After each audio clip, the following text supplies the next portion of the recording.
Welcome back to another episode of the Hermit Poetry Series. I'm your host, Neil Aitken, and I read poetry by contemporary poets, a few poems of my own, and work from the ages, things that, predate the 20th century, that still have life and still have connection to us today.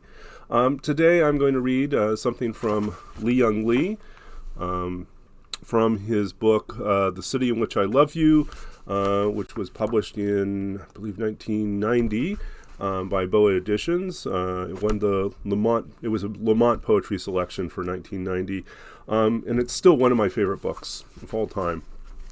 There are a lot of great poems here.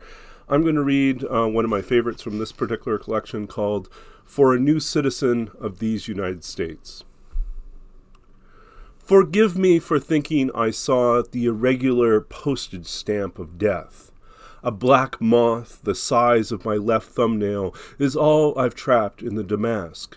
There is no need for alarm, and there is no need for sadness if the rain at the window now reminds you of nothing.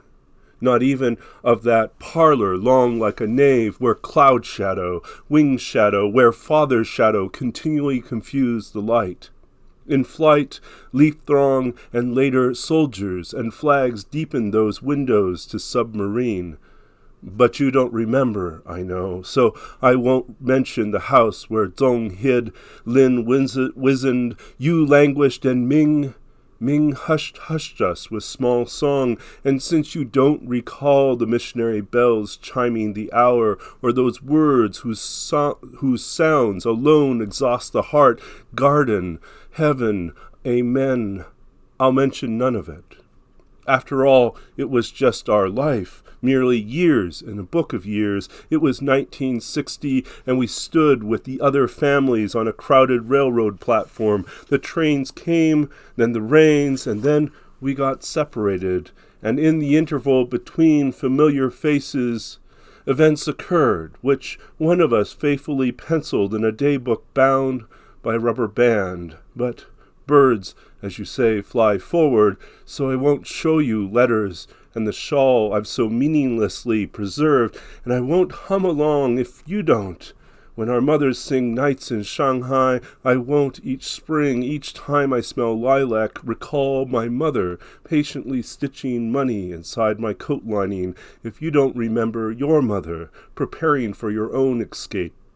After all, it was only our life and its forgetting. So that was E009, and I hope you enjoyed that, and I hope you stay tuned for more poems in this series.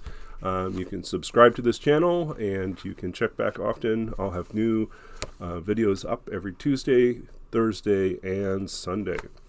So until then, stay safe and stay well, and we'll be back again soon. Bye.